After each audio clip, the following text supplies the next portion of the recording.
Welcome back sa aking channel. This is Miss Marge. Gumagawa po ako ng mga helpful tips and tutorial vlogs.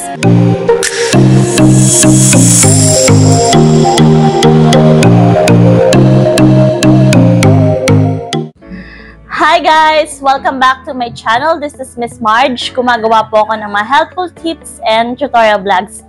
Kung bago po kayo sa aking channel and interested po kayo sa aking mga topics, huwag niyo pong kalimutang mag-subscribe for more helpful videos na aking i-upload. And browse lang po kayo sa aking channel, baka may other videos pa po makakatulong sa inyo.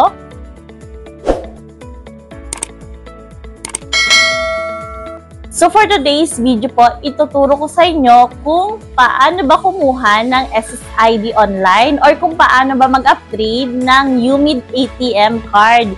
So ito po yung ATM card na UMID ID. So kung interested po kayo sa topic na ito, keep watching po.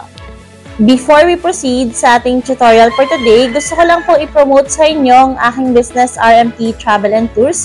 Kung kailangan nyo po ng airplane ticket or ferry ticket, or gusto nyo magbakasyon sa Boracay, Cebu, or kahit sa international destination like Hong Kong and Japan, message lang po kayo sa aming Facebook page, RMT Travel and Tours.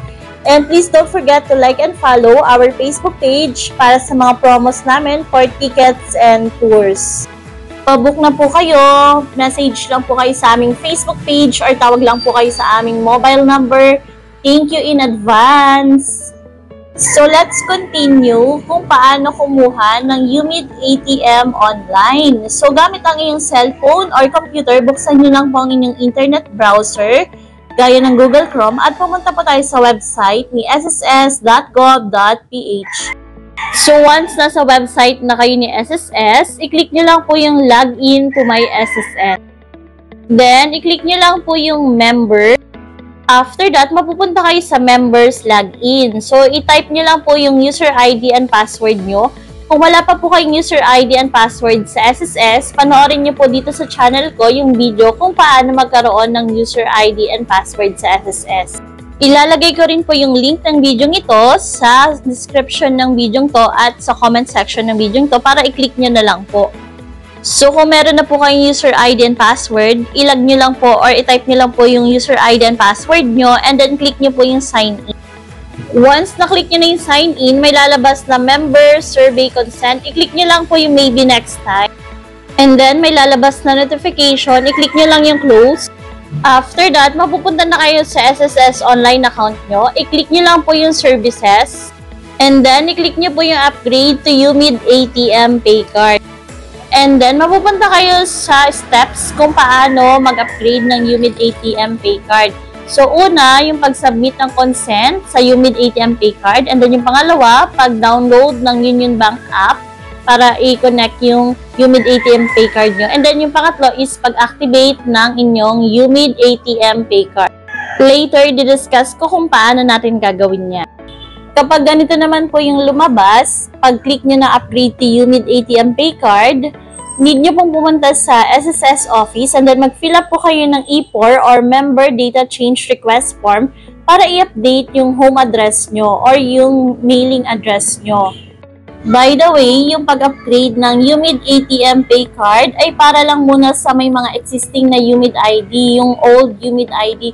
Or kung nag-apply kayo ng UMID ID before tas hindi na-deliver sa inyo, pwede po kayong mag-upgrade ng UMID ATM Pay Card. So, once pag-click nyo ng upgrade to UMID ATM Pay Card, ganito yung lumabas. And kung na-update nyo na yung address nyo sa SSS office and ganito na yung lumabas, pag-click nyo ng upgrade to UMID ATM Pay Card, so pwede na tayo mag-proceed sa pag-upgrade ng ating UMID ATM Pay Card. So, next na gagawin is, i-click po natin yung mag-submit ng data sharing consent for UMID ATM Pay Card upgrade. And then, may lalabas na review information. So, double-check nyo information nyo, yung mobile number, email address, and home address nyo, and yung mailing address. And then, kung may need kayong i-update or papalitan sa mga details na yan, i-click nyo lang yung update button sa baba. And kung okay naman yung mga information na nakalagay dyan, wala na kayong papalitan, i-click nyo lang po yung button na proceed with consent sa baba. And then, may lalabas na data sharing consent. Basahin nyo lang po yan and then scroll nyo lang pababa. And then, once agree po kayo dito sa data sharing consent policy nila, i-click nyo lang po yung box sa I confirm para malagyan ng check. And then, click nyo po yung submit button sa baba. Then, may lalabas na confirmation. Nakalagay dyan yung mobile number and then email address nyo. So, double check nyo lang kung tama. Kung tama naman, i-click nyo lang yung confirm button. And then, lalabas yung notification na natanggap na daw nila yung request to upgrade to ATM Pay Card. And then, may transaction number din. Screenshot nyo po yan kasi magagamit nyo yung transaction number pag ililink nyo na siya sa Union Bank account.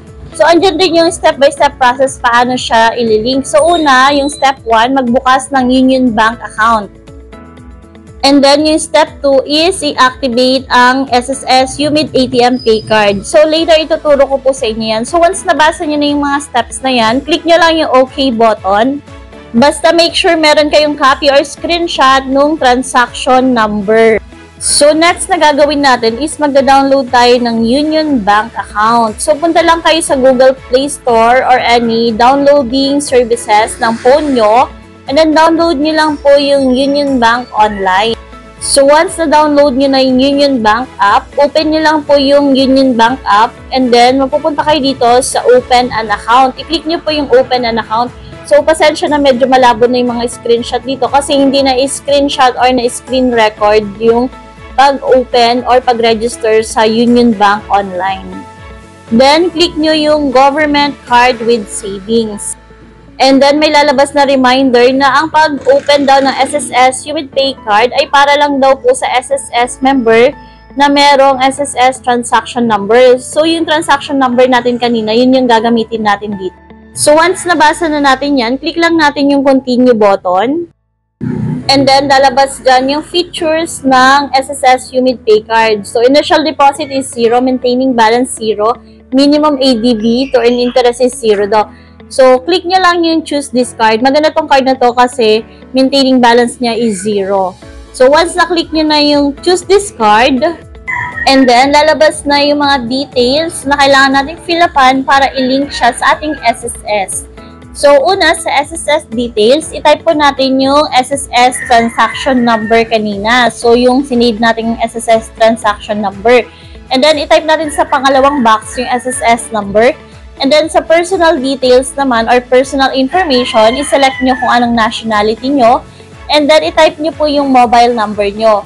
And then, sa bandang baba, itype nyo po yung mother's maiden name nyo. Yung pangalan ng nanay nyo nung dalaga pa siya. Yung first name niya, middle name, and yung last name niya nung dalaga pa siya. So, once na-fill upan nyo na yung mga information, i-click nyo lang yung submit button sa baba. After that, magte-text na sa atin si Union Bank ng OTP or one-time password. So, i-type lang natin yung 6-digit na OTP dito sa ating app. And then, lalabas yung summary ng mga information natin. Nakalagay, verify your SSS details. So, double check nyo lang yung mga information nyo na nakalagay dito. So, once okay naman yung mga information na nakalagay dito, i-click nyo lang yung yes, they are correct button sa baba. After that, magka-create na kayo ng user ID at password nyo. So, type lang kayo ng user ID nyo. For example, Marjorie35. And then, sa password naman, minimum of 8 characters and maximum of 30 characters. Dapat combination siya ng numbers and letters. And dapat may special character din siya. So, for example, na password is maganda_30. So, combination siya ng letters and numbers and special characters or symbols. So, once may naisip na kayong user ID and password, i-type nyo lang po and then click nyo po yung next button sa taas. And then, next na fill upan is yung financial information, kung saan kayo nag-work, anong industry yung work nyo, and then kung ano yung position or occupation nyo, and then yung address ng work nyo or ng business nyo. So, once na fill upan nyo na yung financial information, click nyo lang ulit yung next button sa taas. Then, next na fill upan is yung account purpose. So, sa purpose, automatic may fill up na yan. SSS benefits yung nakalagay. And then, sa estimated monthly amount is, magsiselect lang dyan kayo kung magkano yung monthly na pera na possible dumating sa account nyo. Pwede dyan mga 20 or 25,000 ilagay nyo. So, once na-select nyo na yung estimated monthly amount na nakalagay dyan, so, click nyo lang yung mga button na yon. So, once nakaselect na kayo na amount doon, i-click nyo lang yung I certify I am not a US citizen para malagyan ng check kung hindi po kayo US citizen at Filipino citizen kayo. So, once na-fill upan nyo na yung account purpose, click nyo lang ulit yung next button sa taas. And then, sa bandang baba, maglalagay lang kayo ng signature nyo. Pipirma lang kayo gamit yung daliri nyo dito sa cellphone nyo mismo. 3 beses po kayong pipirma. So, once nakapirma na kayo, click nyo lang yung next button sa taas. And then, isi-select nyo lang kung saang address nyo gustong ipadala ni Union Bank yung UMID ID ATM pay card nyo. So, kung mailing address, click nyo lang yung mailing address and then makikita nyo sa baba yung address nyo. So, once nakaselect na kayo kung saan address, kung mailing o permanent address, i-click nyo lang yung confirm button sa baba or yung confirm delivery details. After that, lalabas yung summary ng mga information na finilapan nyo. So, double check nyo lang yon and then pag okay naman, click nyo lang yung box ng I have read and agreed para malagyan ng check and then click nyo po yung confirm and submit button sa baba. After that, may lalabas na notification na congratulations, you have successfully submitted or mag-register dito sa Union Bank. So, wait na lang natin dumating yung UMID ID ATM pay card natin galing sa Union Bank. So, once na-receive nyo na po yung UMID ID ATM pay card nyo, so i-link nyo lang dito sa Union Bank app nyo. So, login lang kayo gamit yung user ID and password na ni-register nyo kanina and then i-add nyo lang tong account or yung ATM card nyo dito sa Union Bank Online para magamit nyo na siya. That's all guys. Kung may any questions po kayo, feel free to comment down below lang po. And pwede nyo rin po ang i-message sa aking Facebook page, Miss Marge Vlogs. And please don't forget din pong i-like and follow ang aking Facebook page for more helpful videos na aking i-upload. And wag nyo rin pong kalimutang mag-subscribe sa aking YouTube channel, Miss Marge Vlogs. Tulungan nyo po akong i-achieve ang 100k subscribers. Once na-achieve po natin ito, mag-share tayo ng cash blessing sa ating lucky subscribers. Thank you for watching. See you on my next video. Bye-bye!